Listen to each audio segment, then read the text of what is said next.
What's going on, guys? I'm going to show you today how to do this awesome dark honeyburst finish.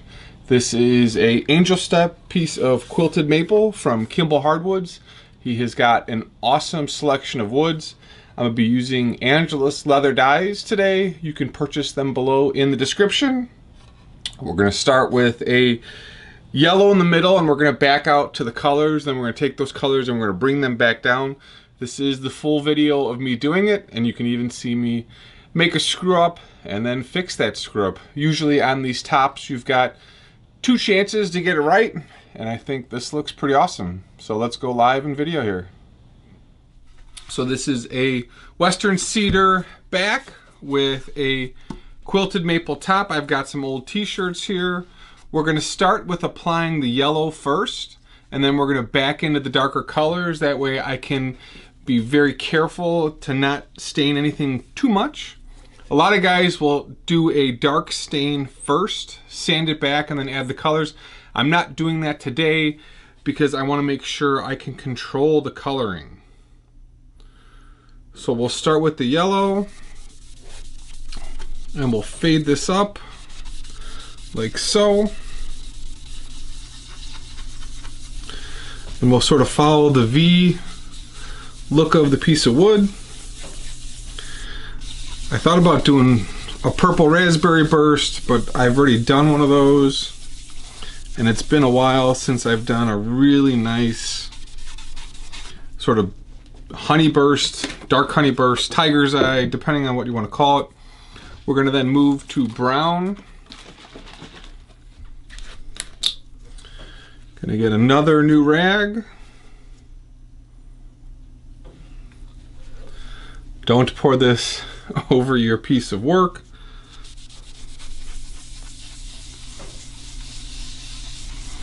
And what we're going to do is we're going to sort of rub this in and bring that fade down. The problem you guys will run into in doing this is as you bring the colors down, you'll get it to draw these hard lines in the color, and you just got to remember to keep applying color going back up. So like that kind of brings it all together. I'm going to bring that black from the top all the way down.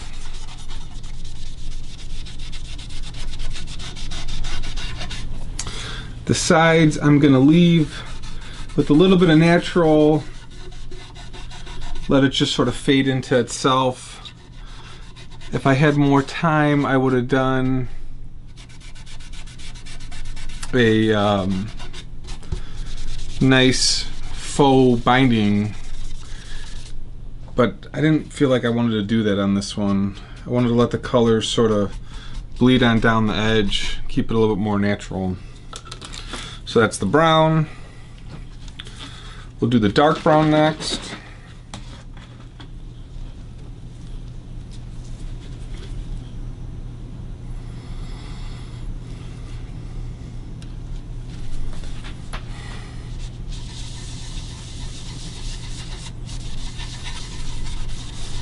Again, we're going to pull this down.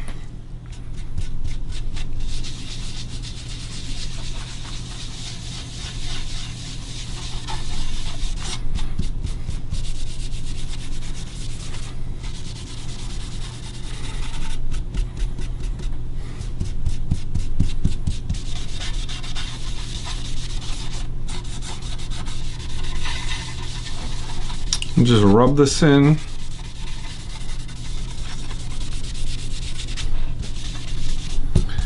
Now with the black, got to be really careful with the black. It obviously gets dark really quick, so we're going to do 50% black and 50% dark brown. It helps a lot. Once you add that much dark color, you can't get it out. So that's a 50-50 mix. Another new rag.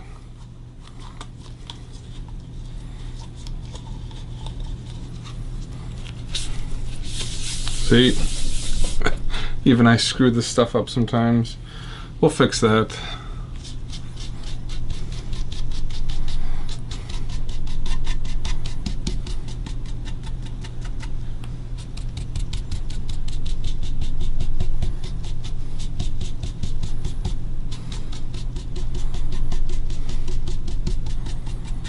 So there's the dark coming all the way down. We're going to come back with the brown and begin to rub this down.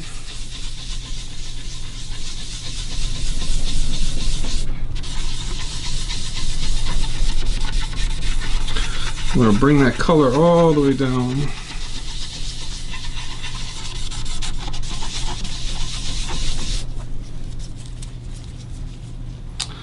Try and fix this real quick before the color dries. That's the yellow. See, if you hit it quickly, you can get it to lift. And what I'll do is I'll sand a little bit of this down. I had planned on doing that anyway. That'll help pull some of that color down. We can also take the dark brown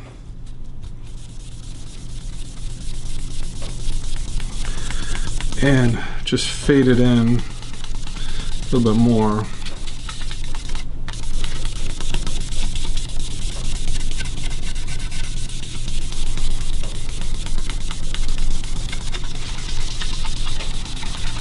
You can see that dark brown and the black really help.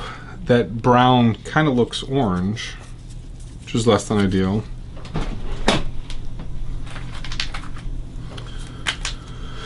Before it dries, I'm going to get a razor blade.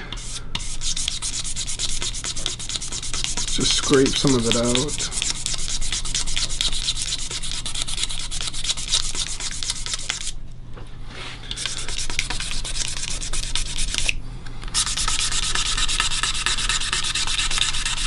Trick is to do it on both sides so you get some evenness, and then I'll get a neutral and wash it out slightly. So I tell you not to put it on the side, not over it.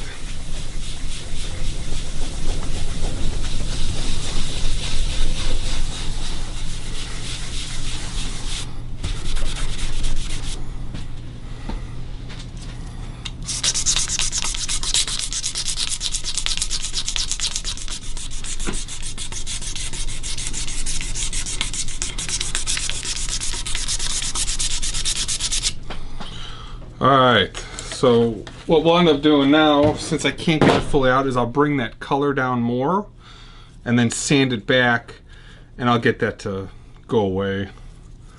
But that's some of the stupid mistakes you can make. So what we'll do is we'll take this dark and we'll pull this down.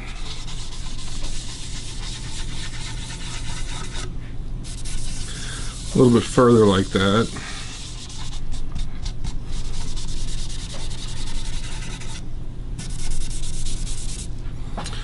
And we'll get this brown to pull it all together.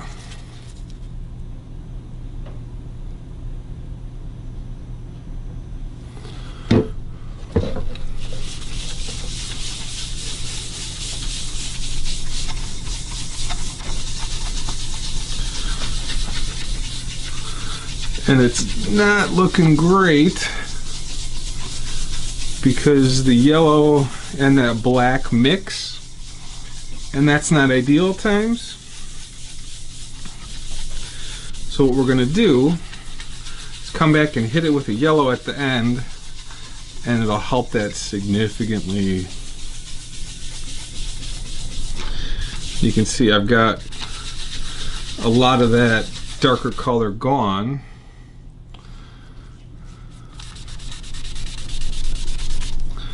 Come back with the dark brown.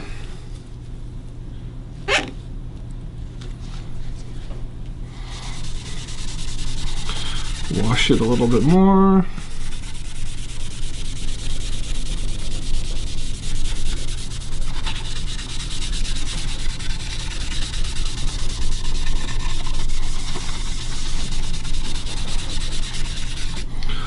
Every piece of wood reacts differently to the stains.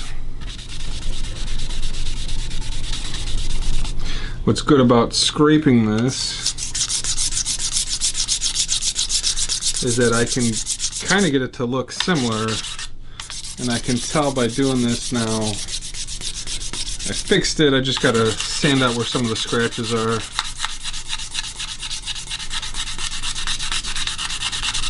But I'm okay with that.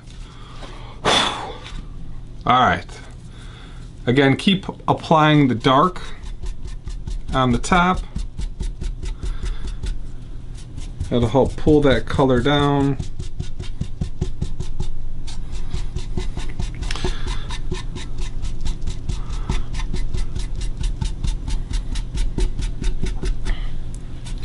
The different strokes are used for different reasons.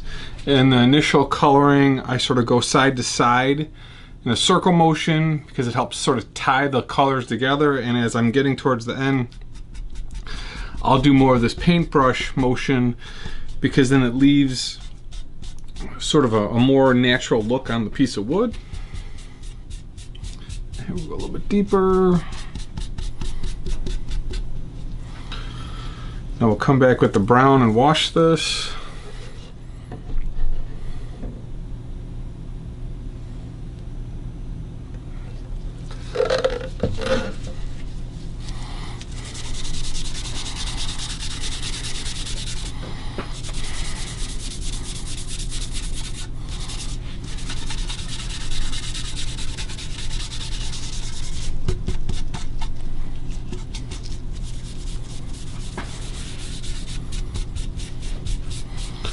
Carry the brown back.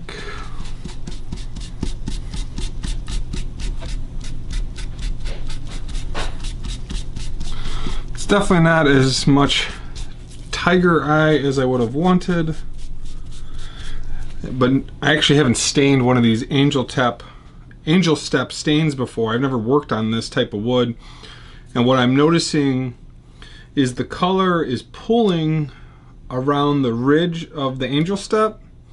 And so it's like an elongated, figured sort of flame, and that coloring is just acting goofy in that grain piece. It looks much better all brown than it does with the black.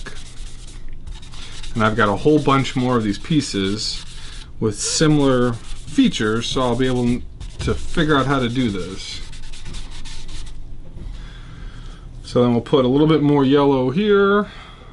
Ideally I would change my gloves, but since this is the first coat and I still have to sand, I'm okay with that. But you can see how that yellow coat at the end here sort of lights everything on fire.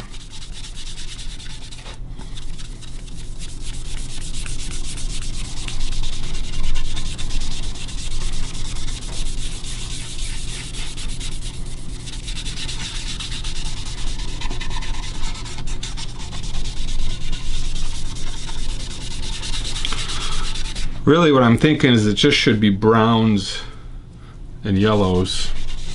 When I sand this black off, I won't come back with the black. It's not doing it in the wood at all.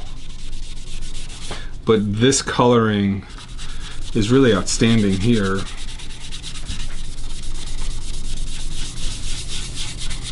That's what I want to highlight.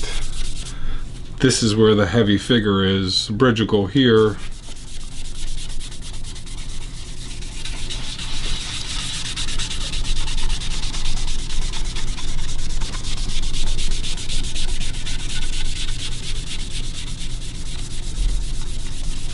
Just bringing a little bit of that yellow and coloring down. Come back with the black and the dark brown at the top. See if I can get this to be more brown than black, and it is.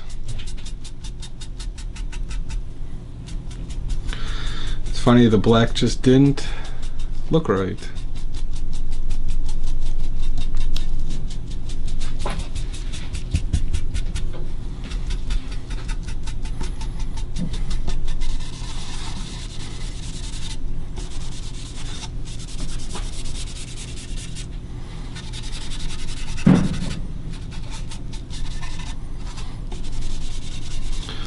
So really it should have been 3/4 brown and 1/4 black, because I can see this looks so much better.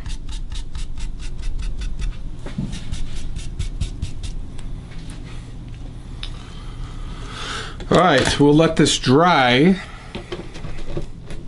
sand it down, get the scratches out, and then we'll come back and enhance the darker colors. It'll look a lot better.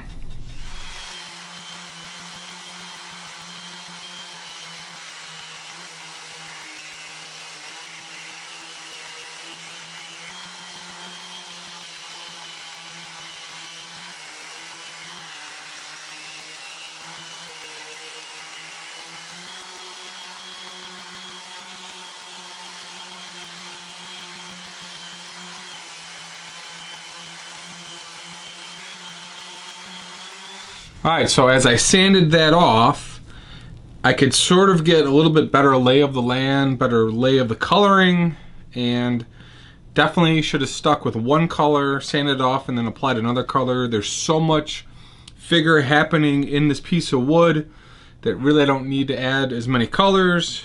And you can see as I sanded back a little bit, it went green. So you can see the black is turning that figure with the yellow kind of like a green. Each wood reacts slightly different. So we're going to start over, and we're essentially just going to apply the brown and the yellow, and since I've already got a dark base, we're going to leave it. We're going to do the brown and the yellow. So this is brown,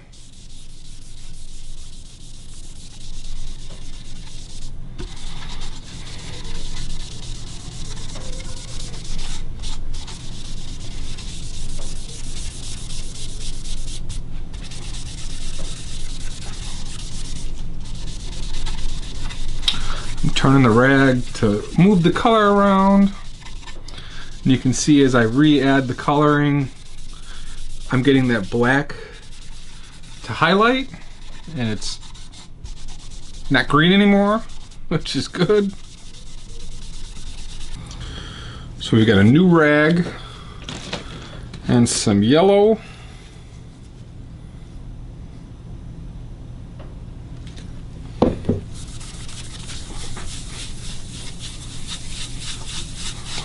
That's exactly what I was looking to do. I think this would look awesome as like a black and red burst. What's happening is the figure is not popping on the top at all. It's all popping down here, just the way the wood runs. That's why I think if I had just done one color, sanded it back and applied the other, I would have gotten a little bit better of a pop. Also, I think red would have looked great with this. So I've got some more pieces to test the red. You can see as I'm rubbing in the yellow, getting that color to pull down. And then I will take a little bit of the dark. It's still wet, it's been sitting for over an hour. See if I can just take that coloring. Really don't want to do too much. Maybe we'll take the yellow rag and just feather this slightly. You can see I got the stain out, so my stupidity is apparent at times. What I tell, I don't always do. But this is kind of pretty close. It's not as tiger eye-ish because you're just not getting the same grain structure as a quilt. No, it's just the yellow again. But this is like a honey burst. It'll match sort of the natural color on the back. What I'll do is I'll just take this yellow rag and the brown rag and I'll pull just some of this color down. And a lot of you guys will ask, but I'll take the brown like so and just use whatever coloring is here and just wipe it down. May have to come back with a little bit of a darker color on the top here, but it just sort of brings that coloring down. And then I'll do like a dark burst on the back. So what I'll do, and I'll just show you, is wipe the dark color in the front down, like so.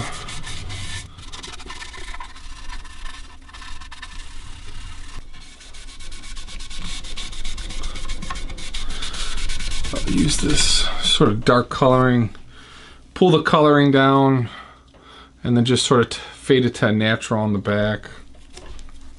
This is where the natural binding would have looked great. But sometimes you run out of time. I'll sand a little bit of this off to get a little bit of a natural wood look. And then you at least got some consistent look from the back to the front.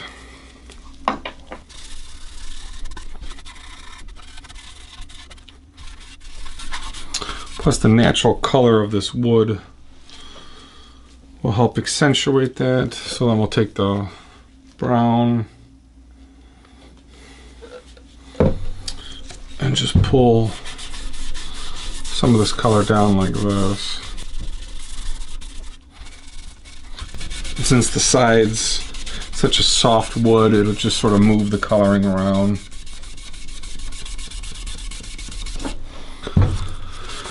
I'll apply a little yellow on the base here. Call it a day. All right.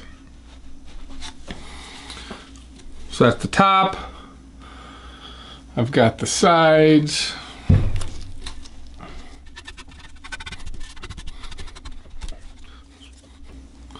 I think I want to just fade a little bit dark brown on the sides. This is where you guys always comment to stop. But I think this will help. Especially since we took the black out. And again, I'm doing the sort of strokes versus the circles because it fits in with the figure better.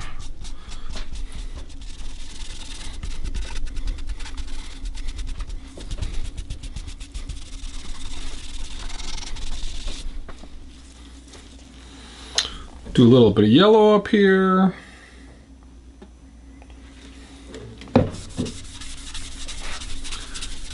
Just sort of washes all the colors together.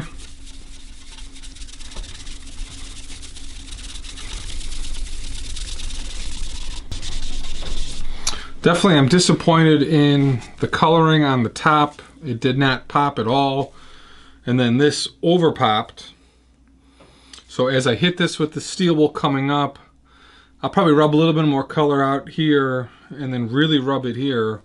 And I want to get it just like slightly white here. So we'll have to play with that a little bit. And then I've got like sort of the yellow coloring, darker on the side. What I'll do is I'll just sand the back once more and it'll keep it clean. You can see how soft that wood is. It's weird.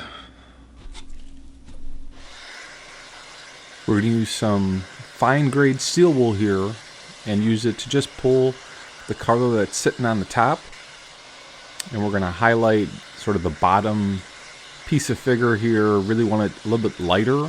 And that way when I put the sanding sealer on it, it'll pop a little bit more. Film this in real-time speed and then sped this up so you can kind of see how the color pulls out with the steel wool. This is the steel wool trick I've been using, and I really find that this really gets the grain to pop.